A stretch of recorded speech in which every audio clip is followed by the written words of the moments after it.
우리가 성경의 복음서를 읽어보신 분들은 알겠지만 예수님의 그 사역의 시작은 바로 세례 요한의 시작을 통해서 사역을 통해서 이루어지는 것입니다.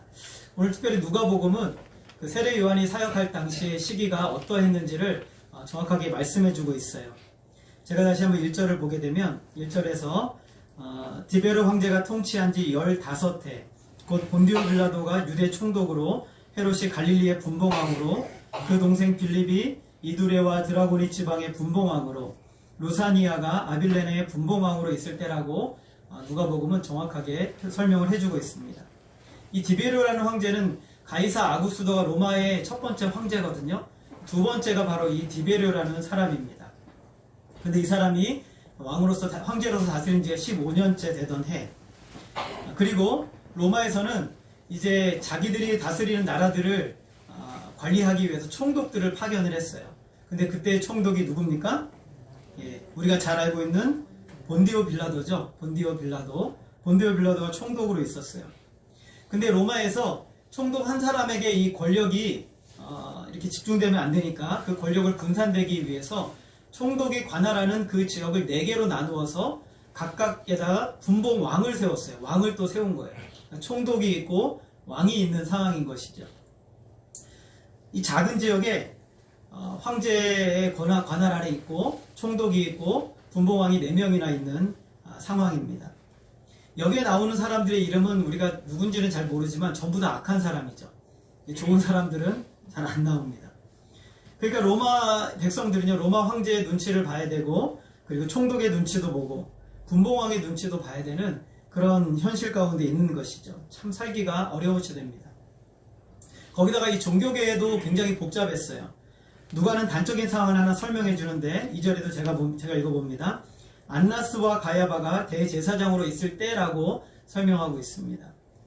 여러분, 원래 하나님께서 대제사장은 몇 명 세우라고 했습니까? 딱 한 명만 세우라고 했어요. 그런데 지금 유대 땅에 대제사장이 몇 명이 있어요? 2명이 있습니다. 이 안나스와 가야바인데, 안나스는 대제사장이었다가 은퇴를 했어요. 은퇴를 하고 자기의 사위인 이 가야바를 대제사장으로 앉혔습니다. 그런데도 안나스가 여전히 기운이 펄펄펄 날아가지고 마쿠에서 자기가 대제사장적인 역할을 감당하고 있는 거예요. 그러니까 실제는 한 명인데 백성들이 느끼기에 체감하는 대제사장은 몇 명이라는 겁니까? 2명이라는 거예요. 그러니까 지금 누가는 원래 대제사장은 지금 한 명 가야바로 있는데 실제 백성들이 느끼는 그 실제적인 사회의 체감은 2명의 대제사장이 있는 것처럼 느끼고 있다는 것을 누가는 정확하게 설명해주고 있어요. 교회가 오래되어서 목사님이 은퇴를 했어요. 담임 목사님 은퇴하고 새 목사님을 이제 청빙을 하잖아요. 그러면 이제 담임 목사님이 새로 오시는 거예요. 그런데 은퇴하신 목사님도 아직도 기력이 정정하고 힘이 좋아가지고 자기의 그 세력을 놓지를 않으려고 하는 거예요. 그러니까 은퇴하신 원로 목사님이 담임 목사님 노릇을 하니까 그 교회에 실제로 담임 목사님은 몇 명 있어요? 한 명 있는데 성도들이 느끼기에 담임 목사님 몇 명 있는 거예요? 2명이 있는 거죠. 지금 유대 나라의 상황이 이런 거예요. 그러니까 이스라엘 백성 유대 사람들은요 굉장히 복잡해요. 지금 종교적으로도 누구의 말을 들어야 될지 알 수가 없는 거예요. 정치적으로도 파워게임이 있고 그리고 종교적으로도 파워게임으로 복잡한 때가 바로 예수님이 오실 때다라는 것을 누가는 정확하게 이야기를 하고 있어요. 오늘 말씀해 보면 이런 시대에 드디어 하나님의 말씀이 임했어요. 여러분, 제가 계속 말씀드렸지만 말라기 선지자 이후로 예수님이 오시기까지 하나님의 말씀이 없었어요. 선지자도 보내지 않으시고 하나님의 말씀이 없었어요. 하나님의 말씀이 없었다는 것은 이들은 구약의 율법은 가지고 있었지만 하나님이 그들에게 주시는 메시지가 없었다는 거예요. 메시지가. 뭐 하라는 메시지, 뭐 하나님이 너희들에게 이렇게 하시겠다, 이렇게 하시겠다라는 그런 실제적인 하나님의 음성이 없었다라는 것이죠. 그러다가 이스라엘 백성들에게 여러분 가장 중요한 것은 성전이거든요. 성전이 제일 중요해요. 그리고 성전에서 제일 중요한 사람은 누구냐면 대제사장이죠.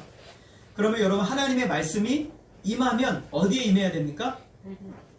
성전이고 대제사장이 하나님의 말씀이 임해야 되는 거예요. 성도들은 그 당시 유대 족속들은요 그렇게 하나님의 말씀이 임하기를 굉장히 기대했어요. 그런데 오늘 말씀해 보니까 의외의 인물에게 하나님의 말씀이 임하는 거예요. 성전도 아니고 2명이나 되는 대제사장도 아니고 그 장소를 오늘 말씀해 보면 빈들이라고 말하고 있어요. 빈들을 더 정확하게 번역하면 광야입니다. 빈들에 하나님의 말씀이 임했어요. 그리고 30대의 젊은 이 요한이라는 사람에게 하나님의 말씀이 임하게 되죠. 성전은 이미 하나님을 예배하는 곳으로서의 역할을 잃어버렸어요. 대제사장도 권위주의 그리고 부패함으로 말미암아 하나님의 말씀이 들려줘도 그 말씀을 전할 수 없을 만큼 완전히 타락해버린 상태가 돼버렸죠. 성전도 대제사장도 하나님의 말씀을 받을 수가 없는 상황이에요. 그런데 하나님께서는 이 시대에 하나님의 말씀을 주셔야 되는데 누구에게 주시냐면 빈들에 있으면서 성령의 충만함 가운데 그의 영혼이 하나님과 깊이 교쟁하며 그의 영혼이 강건한 요한에게 하나님의 말씀을 부어주세요. 하나님의 말씀은 아무에게나 주는 것이 아니라 하나님의 사람으로 준비된 사람에게 하나님의 말씀을 주시는 거예요. 여러분, 우리가 구약성경을 보게 되면 북이스라엘이 타락했어요. 여로보암 2세 때가 가장 타락을 심하게 했는데 그때 하나님이 북이스라엘을 향하여 공의와 정의를 선포하셔야 되는데 사람이 없어요. 제사장도 없고 선지자도 없는 거예요. 그래서 하나님이 어떻게 하냐면 저기 뽕나무 재배하던 양을 치던 목자였던 아모스라는 사람을 불러다가 야, 너 내가 전하는 나의 공의와 정의를 저 북이스라엘에 가서 전하라 라고 해요. 그래서 하나님이 아모스를 불러다가 원래 남유다의 사람인데 그를 들어다가 북이스라엘에게 하나님의 말씀을 전하는 거예요. 어디라도 하나님이 주고자 하시는 사람에게 하나님의 말씀을 주시는 거예요. 그것이 중요한 것이죠. 어느 장소라도 상관이 없어요. 남유다가 드디어 바벨론에 망했어요. 구약에 보면 망해서 바벨론의 포로로 끌려갔어요. 그리고 예루살렘 성전도 회파되고 예루살렘 완전히 쑥대밭이 돼버렸어요. 이스라엘 백성들은 모든 것을 다 잃었죠. 하나님이 말씀하시는 곳인 성전 회파되고 불에 타버리고 아무도 없어요. 제사장도 없고 선지자도 없어요. 끝나는 거죠. 이스라엘 백성들은 바벨론의 포로로 끌려가 그발 강가라는 곳에 포로로 수용되어 있었어요. 그런데 그때 하나님께서 하늘문을 여시고 하나님의 말씀을 능력 있게 선포하세요. 그발 강가에서 하늘문을 여시고 하나님의 말씀을 부어주세요. 성전이 아니어도 상관없어요. 하나님은 어디에나 말씀을 부어주실 수 있어요. 포로가 되어서 비참한 현장, 억압과 고통 가운데 있는 그 현장에 하나님은 하나님의 말씀을 비상한 능력으로 부어주시는 역사가 일어나는 거예요. 그래서 그들의 마음을 갈아엎으시는 거죠. 여러분의 실제 삶의 현장에서 또 고통과 슬픔의 그 골방에서 그리고 하나님의 말씀이 그 가운데 부어질 수 있는 능력이 하나님께 있음을 믿으시기를 바랍니다. 네. 오늘 우리의 그 슬픔과 고통의 현장, 어디 특별한 장소가 아니라 바로 내가 하나님 앞에 무릎 꿇고 겸비하여 있는 바로 그 자리가 하나님의 말씀을 받는 자리인 것이죠. 영적인 권위는 사람에 의해서 주어지는 것이 아닙니다. 하나님이 주시는 것이죠. 18세기 말에 영국의 정교회가 있었는데 그 당시 영국의 정교회가 완전히 권위를 장악했어요. 그런데 그 좋은 성전이요 텅텅 비어버렸어요. 그런데 사람들이 어디로 가냐면 구름대처럼 몰려가는 곳이 어디냐면 요한 웨슬레라는 사람이 들판에서 설교하는데 2만 명, 3만 명이 그 들판으로 들어가서 요한 웨슬레에게 하나님의 말씀을 들어요. 복음을 듣는 것이죠. 정교회 교회들은 다 텅텅 비는데 들판에서 하나님의 말씀을 선포하는 요한 웨슬레를 통해서 복음의 진수를 듣게 되는 겁니다. 하나님께서는 인간의 제도와 그리고 교단과 틀에 구속받지 않으세요. 하나님이 보시는 것은 그 사람의 중심을 보시는 것이죠. 하나님은 지금도 세례 요한과 같이 겸손한 마음으로 주님 앞에 엎드려 있는 사람들을 찾아서 사용하고 계시는 거예요. 하나님 예레미야를 통해서 예레미야 9장 23절에서 이렇게 말씀하세요. 지혜로운 자는 그의 지혜를 자랑하지 말라. 용사는 그의 용맹을 자랑하지 말라. 부자는 그의 부함을 자랑하지 말라고 하세요. 여러분, 우리가 가지고 있는 지혜, 그리고 우리가 가지고 있는 능력, 그리고 우리가 가지고 있는 물질, 이걸 자랑하지 말라고 그랬어요. 왜 자랑하지 말라고 그러십니까? 그 자랑이 우리가 하나님의 사람이라는 것을 증거해 주는 것이 아니기 때문에 그래요. 여러분의 지식, 여러분의 경험, 여러분의 어떤 이력, 그것이 여러분이 하나님의 사람이라는 것을 절대적으로 증명해 주지 않는 것이에요. 하나님은 뭘 자랑하라고 그랬을까요? 예레미야 9장 24절 우리 같이 한번 읽어보겠습니다. 시작. 자랑하는 자는 이것으로 자랑할지니 곧 명철하여 나를 아는 것과 나 여호와는 사랑과 정의와 공의를 땅에 행하는 자인 줄 깨닫는 것이라. 나는 이 일을 기뻐하노라. 여호와의 말씀이니라. 하나님께서 뭘 자랑하라고 말씀하십니까? 명철하여서 하나님을 아는 것, 그리고 하나님은 사랑과 정의와 공의를 이 세상에 행하는 유일한 분이라는 것을 깨닫는 것, 이것이 중요한 거예요. 하나님 무엇을 기뻐하세요? 이것을 기뻐하는 거예요. 여러분이 얼마나 돈을 많이 가졌느냐는 하나님 아무 관심이 없으세요. 여러분이 얼마나 세상에 성공했느냐 관심 없습니다. 여러분이 얼마나 대단한 경력이 있느냐도 중요하지 않아요. 여러분이 어떤 대학을 나오고 어떤 대학원을 나오고 여러분이 사람들에게 얼마나 영향력을 끼쳤는지 중요하지 않아요. 하나님이 우리에게 보시는 것은 내가 하나님을 알고 있느냐를 보시는 거예요. 얼마나 하나님을 알고 있느냐, 그리고 얼마나 하나님의 뜻대로 분별하며 살아가고 있느냐, 하나님 이것을 우리에게 보시는 거예요. 여러분의 삶의 현장에, 미래와 계획에 하나님의 말씀을 듣기를 원한다면 겸손히 하나님 앞에 자신을 드리시기를 부탁드립니다. 나 이것을 내려놓고 하나님만 바라봐야 돼. 하나님께서 세례 요한에게 말씀을 주세요. 근데 그 말씀의 핵심이 무엇이냐면 주님의 길을 예비하라. 무엇을 하라고요? 주님의 길을 예비하라는 거예요. 4절을 보게 되면 이렇게 말씀합니다. 선지자 이사야의 책에 쓴 바 광야에서 외치는 자의 소리가 있어 이르되 너희는 주의 길을 준비하라. 그가 오실 길을 곧게 하라. 여러분, 광야에서 외치는 자의 소리는 요한을 얘기하는 거예요. 성경은 그 사람의 이름도 얘기하지 않아요. 광야에서 외치는 자의 소리예요. 도대체 그가 광야에서 무엇을 외쳐야 되는가? 주님의 길을 예비하는데 어떠한 상태로 사람들이 있기 때문에 준비하라고 하느냐? 5절 말씀 우리 같이 한번 읽어보겠습니다. 시작. 물자리가 메어지고 모든 산과 작은 산이 낮아지고 굽은 것이 곧아지고 험한 길이 평탄하여질 것이요. 여러분, 이 땅의 상태를 말하는 것은 사람의 마음의 상태를 얘기하는 거예요. 인간의 마음의 상태가 지금 이러하다는 것이죠. 영적으로, 영혼의 상태예요. 그런데 이 마음의 상태가 골짜기처럼 굽이굽이 져 있고, 그리고 높은 산처럼 마음이 교만하여 높아져 있고, 그리고 굽어지고 곧아지고 험해져 있는 상태가 인간의 마음의 상태라는 거예요. 그런데 이것을 어떻게 만드는 거예요? 어떻게 만들어요? 평탄하게 만드는 거예요. 평탄하게 만들어요. 왜 평탄하게 만들어요? 예수님의 말씀이 들어올 수 있도록.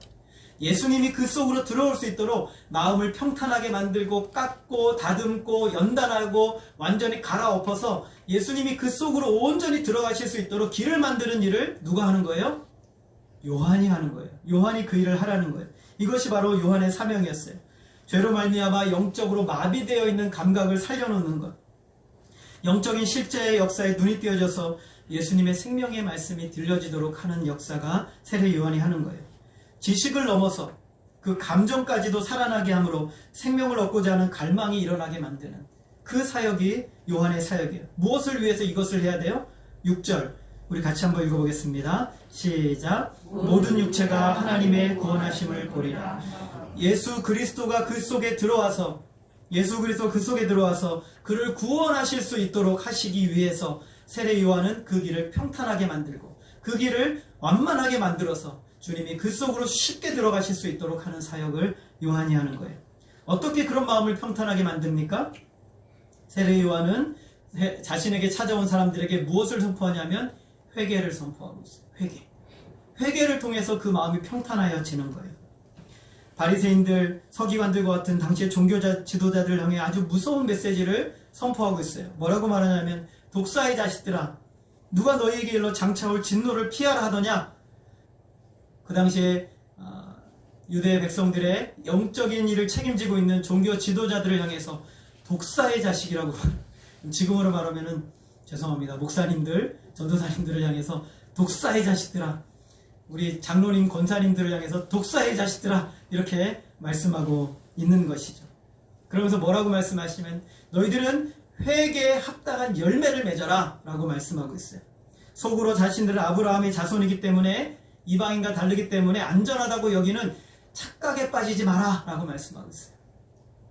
내가 교회에 나오기 때문에, 내가 하나님 앞에 있기 때문에, 내가 뭔가 열심히 살고 있기 때문에 하나님의 자녀란 착각에 빠지지 말라 라고 말씀하고 있어요.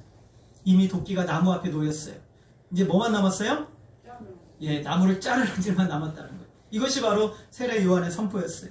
심판이 코앞에 닥쳤으니 회개하고 합당한 열매를 맺으라고 사정없이 무섭게 말합니다. 듣는 사람들이 세례 요한에게 그런데 화를 내지도 않아요. 분노하지도 않아요. 여러분 이런 말씀을 들으면 사람들이 에이 이 교회 안 나와야지 하고 화를 내며 돌아갈 텐데 세례 요한이 말하니까 뭐라고 말하냐면 10절 우리 같이 한번 읽겠습니다. 시작. 우리가 물어 이르되 그러면 우리가 무엇을 하리이까. 성령께서 강력하게 역사하시니까 그들의 마음에 고통을 받고 그 말씀 앞에 엎드러지는 거예요. 성령이 역사하시니 사도행전 2장에 보면 베드로가 성령에 붙들려 복음을 선포하자 모인 사람들이 베드로와 사도들을 향해서 이렇게 말합니다. 형제들아 우리가 어찌할꼬. 그들이 베드로와 사도들을 향해서 정죄하고 미워하고 막 다투는 것이 아니라 형제들아 우리가 어찌할꼬 라고 탄식하는 거예요. 이것이 바로 말씀이 하는 가장 중요한 역할이에요. 말씀 맡은 자의 사명이 바로 이것이죠.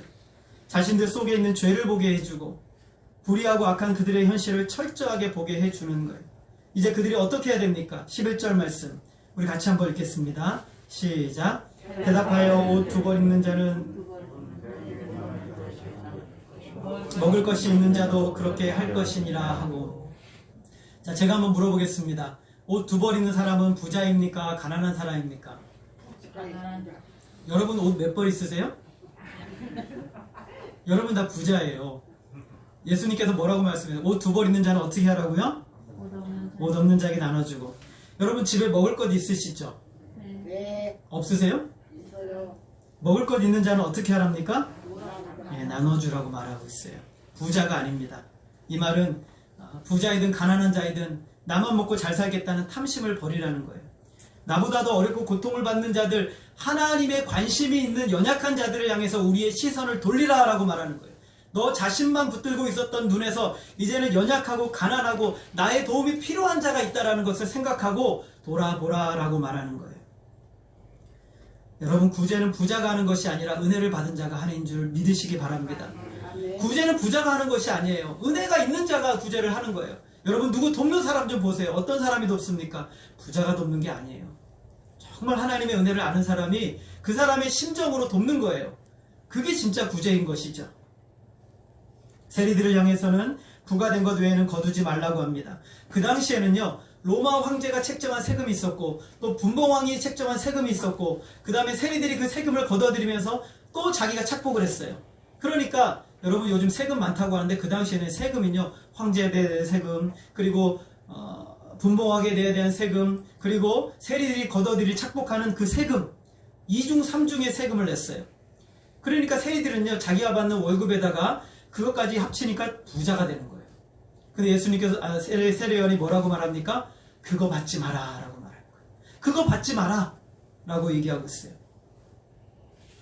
14절에서 우리 같이 한번 읽어보겠습니다. 14절 시작. 군인들도 물어 이르되 우리는 무엇을 하리이까 하매 이르되 사람에게서 강탈하지 말며 거짓으로 고발하지 말고 받는 금조를 족한 줄로 알라 하니라. 세 가지를 명령하고 있어요. 강탈하지 말라고 말하고 있어요. 힘으로 다른 사람의 물건을 빼앗지 말라는 거예요. 그리고 남을 거짓으로 고발하지 말래요. 이 당시에 군인들은요 지금의 검찰과 같아서 다른 사람 붙들어다가 이거 잘못했습니다 하고 재판관에 넘기면 재판은 무조건 검찰의 손을 드는 것처럼 군인들의 편을 들어줬어요. 그런 거 하지 말라는 거예요. 그런 거 하지 말라는. 그리고 뭐 하랍니까? 받는 거 만족하라 라고 이야기를 하고 있어요. 그런데 세례 요한은 여기까지만 한 게 아니에요.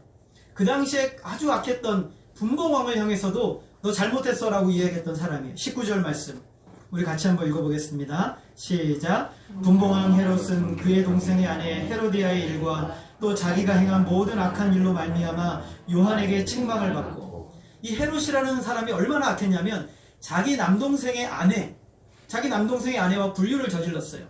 근데 불륜을 저지르고 난 다음에 그것도 남들 보란 듯이 그 아내를 뺏어서 자기 아내로 삼아버린 거예요. 얼마나 악한 일을 했어요. 그러니까 세례 요한이 그것을 향해서 당신은 그건 악합니다 라고 선포한 거예요. 그것은 죄입니다 라고 선포한 거예요. 그러니까 헤롯이 어떻게 버렸어요? 그를 감옥에 가둬버렸어요. 요한은 결국엔 이것 때문에 목이 잘려서 순교를 하게 되는 것이에요. 죽게 됩니다. 요한은 거침없이 사람들의 죄를 책망합니다. 그들이 마치 지금 당장이라도 지옥불에 떨어질 것처럼 아주 불같은 말씀으로 그냥 그들에게 말씀을 내리 선포하는 거예요. 여러분, 왜 이렇게 불같은 말씀을 선포해야 됩니까? 그 이유는요, 그 죄를 해결하지 않으면 절대로 은혜의 자리에 나아갈 수 없기 때문에 그래요. 우리의 죄 문제가 해결이 되지 않으면 절대로 은혜의 자리에 들어갈 수 없기 때문에 세례 요한은 그들이 마치 지금 당장 지옥불에 떨어지는 사람인 것처럼 하나님의 말씀을 선포해요. 말씀 앞에 꼬꾸러지도록, 말씀 앞에 철저하게 회개하도록 그 말씀을 선포하는 거예요. 회개의 메시지는 또 다른 이름은 바로 은혜의 자리예요. 은혜의 기회예요. 우리가 회개하지 않는다는 것은 우리의 마음이 강팍하기 때문에 그래요. 여러분, 참된 회개가 없는 거짓된 안정감이야말로 가장 위험한 상태에 있는 거예요. 우리가 죄를 알고 있어요. 내 속에 죄가 있어요. 교만하고 악하고 수없이 많은 죄가 있고 더러운 것들이 우리 속에 있는데 그것을 마음에 품고 살아가며 나는 안전하다고 여기는 것, 가장 위험한 것이죠. 교회에 나오기 때문에, 내가 특별한 역사를 체험했기 때문에, 특별한 경험이 있기 때문에 나는 안전한 것이 아니에요. 가장 중요한 것은 은혜를 경험하기 전에 회개의 자리를 들어가야 된다는 거예요. 하나님 앞에 내가 들어가기 전에 내가 진짜 회개의 자리로 들어가지 않는 한 우리는 하나님을 만날 수가 없는 거예요. 나의 지난날의 모든 죄를 회개하고 나의 악을 회개하고 하나님을 만나야 되는 것이죠. 사단도 얼마든지 우리에게 필요한 것을 안겨줄 수 있어요. 광명의 천사로서. 사단도 여러분에게 물질을 안겨줄 수도 있고, 여러분에게 건강을 안겨줄 수도 있고, 여러분에게 성공을 안겨줄 수도 있어요. 그런데 사탄이 절대로 하지 못하는 한 가지가 있는데 그게 무엇이냐면 회개. 사탄은 절대로 회개하지 못해요. 자기가 회개하지 못할 뿐만 아니라 그의 휘하에 있는 자들도 회개하지 못하게 만들어요. 왜 회개하지 못하게 만들어요? 예수님께 못 가도록 하기 위해서. 예수님께 가지 못하도록 하기 위해서 회개하지 못하게 만드는 거예요. 생명의 말씀만이 진짜 회개로 이끄는 거예요. 주님 앞에 참된 회개로 나아간 자만이 은혜의 소광을 경험하는 거예요. 진짜 나의 죄를 보고 내 죄악을 철저하게 깨닫고 회개한 자만이 진짜 예수 그리스도의 은혜를 만나는 거예요. 그 전까지는 절대 없는 거예요. 우리가 이런 잘못된 안정감에 빠져서는 안 되는 것이죠. 그래서 세례 요한은 예수님을 만나기 전에 앞서서 그가 길을 준비했던 이유는 모든 백성들을 향해서 회개하라라고 선포해야 했기 때문에 그런 거예요. 사도들을 향하여서 형제들아 우리가 어찌할꼬, 우리 이제 어떻게 해야 됩니까? 라고 말하는 그들을 향하여 사도 베드로는 이렇게 말합니다. 사도행전 2장 38절 우리 같이 읽겠습니다. 시작. 예수 그리스도의 이름으로 세례를 받고 죄사함을 받으라. 그리하면 성령의 선물을 받으리니. 여러분, 회개해야 무엇을 주신다고 합니까? 성령의 선물을 주신다고 말하고 있어요. 예수 그리스도의 이름으로 세례를 받고 죄사함을 누리고 성령의 선물을 받게 해 주시겠다라고 말하고 있어요. 참된 회개가 없이, 예수님을 만난 경험이 없이 성령을 받았다고 하는 것은 가짜예요. 그건 진짜가 아닌 거예요. 성령의 충만한 역사를 받았다는 건 다 가짜예요. 예수님을 만나기 위해서는 참된 회개와 예수님을 만나야 진짜 성령이 그 속에 임하셔서 그를 다스리고 그를 충만하게 채우시고 그를 이끌어 가시는 거예요. 이것이 가장 중요한 것이죠. 회개야말로 진짜 복된 삶으로 나아가는 것이, 예수 그리스도로 말미암아 죄사함을 받고 성령을 받게 되는 유일한 길이 회개예요. 새롭게 되는 역사가 일어나는 것입니다. 진짜 하나님이 주시는 기쁨을 만나는 것, 그게 회개를 통해서 일어나는 거예요. 요한은 자신의 목숨을 걸고 회개하라 라고 선포해요. 그래야 주님의 말씀이 그들에게 들어올 것입니다. 그래야 주님의 생명의 주님, 생수의 강이 그들에게 부어지기 시작하는 거예요. 요한은 예수님에 대해서 목마르게 만들었어요. 사람들로 하여금 예수님에 대해서 목마르게 만들었어요. 15절 말씀 우리 같이 한번 읽어볼까요? 15절 같이 읽겠습니다. 시작.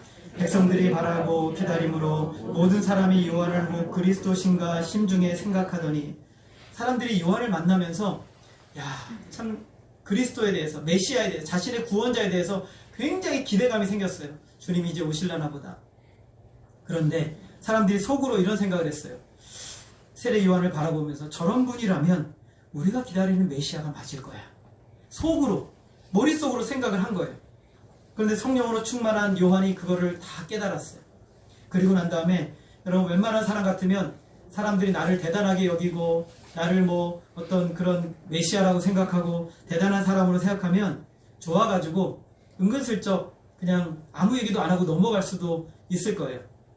그냥 자기 자랑으로 넘어가려 할 수도 있을 거예요. 그러나 요한은 그 시점에서 절대로 그냥 넘어가지 않아요. 16절 말씀 우리 같이 한번 읽어보겠습니다. 시작.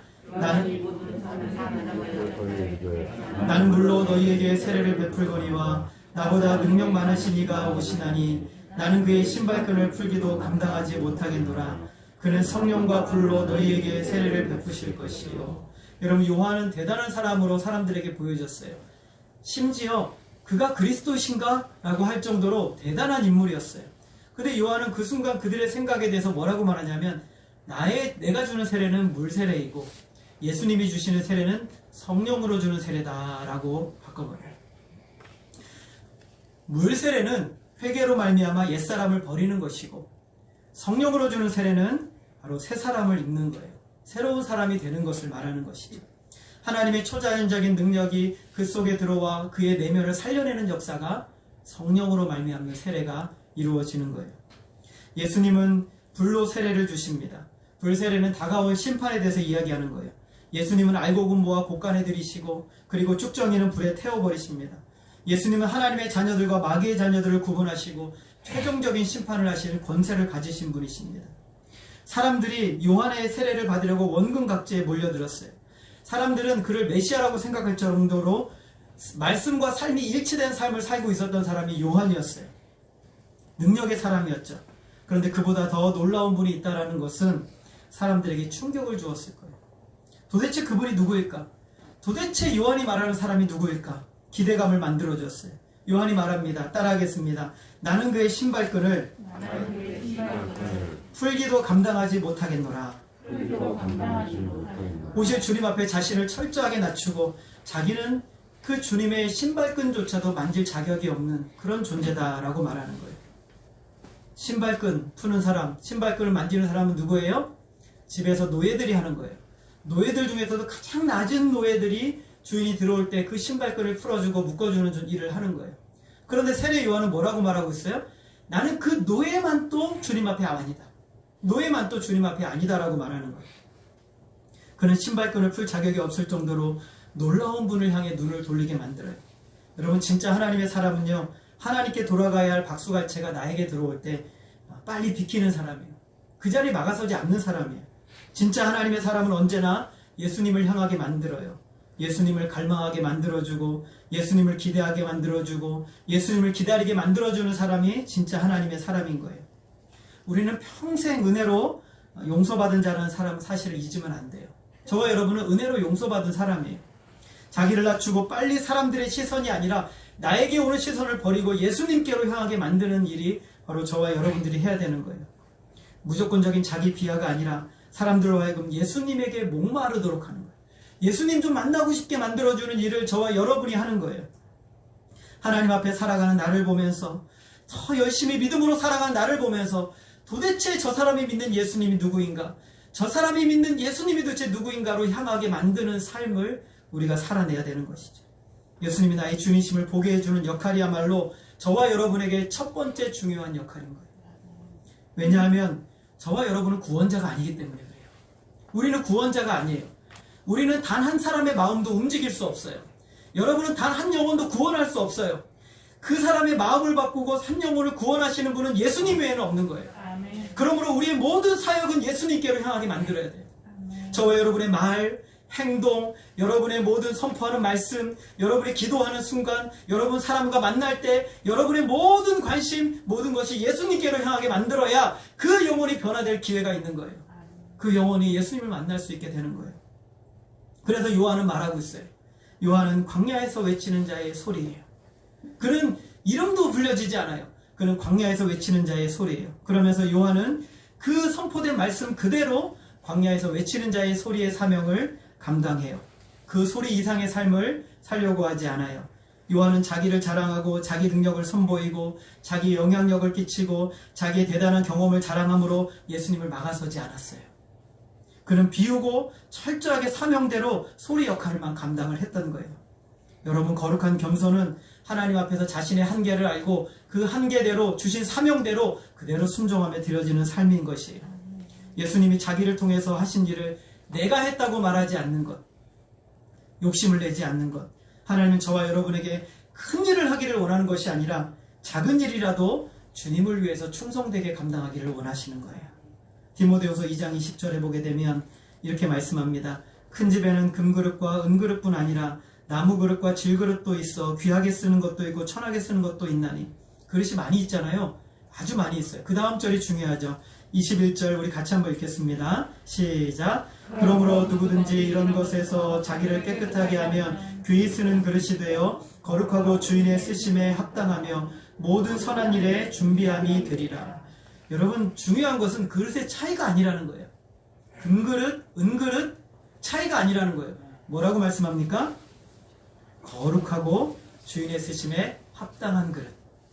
거룩하고 주인의 쓰심에 합당한 그릇이라는 거예요. 주인의 쓰심에 합당하여 모든 선한 일에 준비된 그릇. 어떤 그릇이에요? 어떤 그릇이 이런 그릇입니까?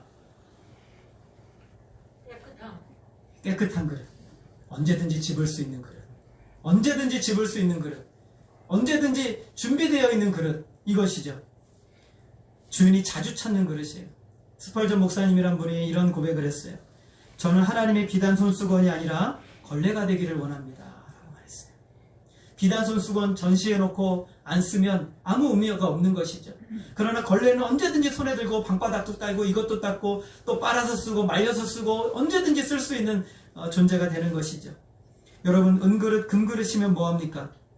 보기만 하고 전시만 되어 있고 결국엔 당근마켓에 넘길 수밖에 없는 그런 그릇이 될 수밖에 없잖아요. 당근마켓 많이 쓰신가 본데. 예. 결국에는 그런 그릇은 팔려서 아무 의미가 없게 되는 것이죠. 하나님의 능력의 사람 요한이 주님을 위해서 소리가 되라고 말하자 그는 소리가 되었어요.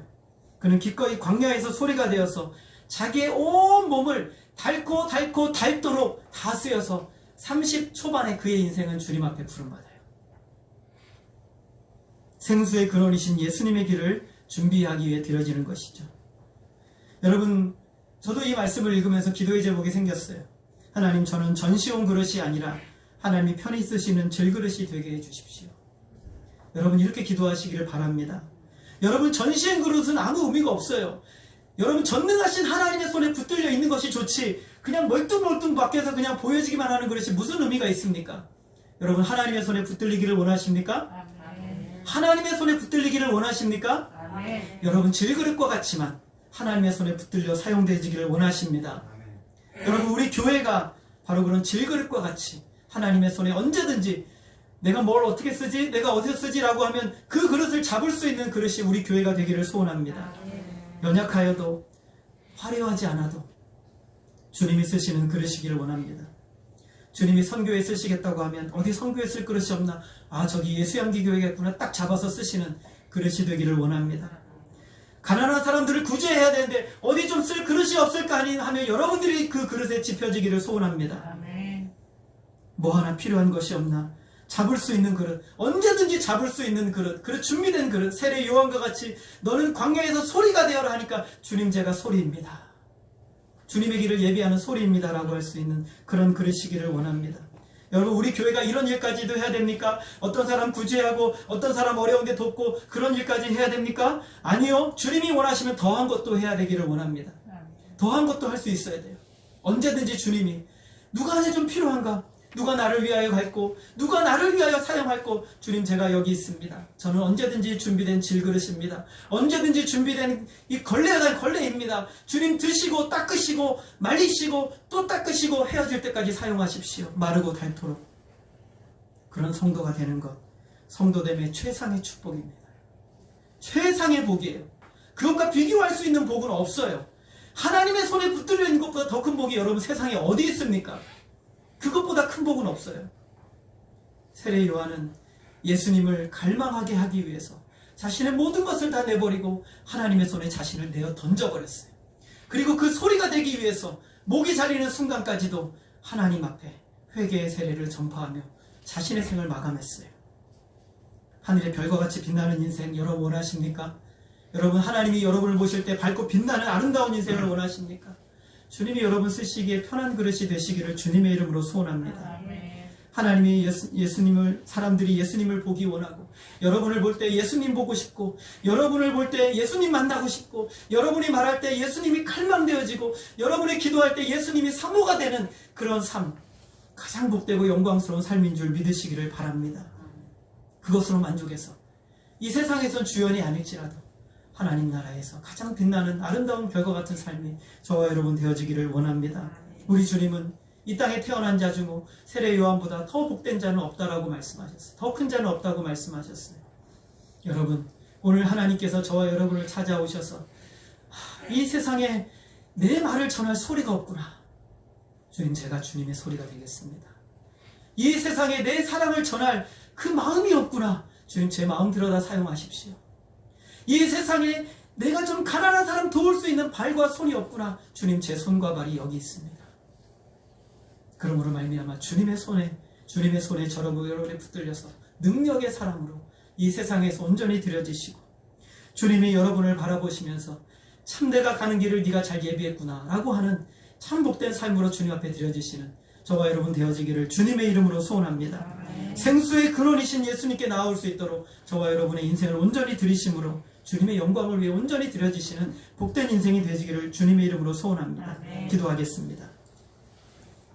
하나님 아버지, 우리는 얼마나 세상의 성공을 원하고 세상에서 잘되고 능력 있게 살기를 원합니까?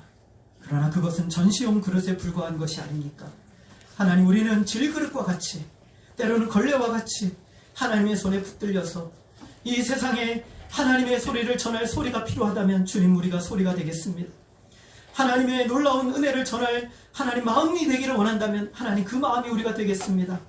하나님의 손과 발이 필요하다면 우리가 손과 발이 되어 주님의 사명 감당할 수 있도록 인도하여 주시옵소서.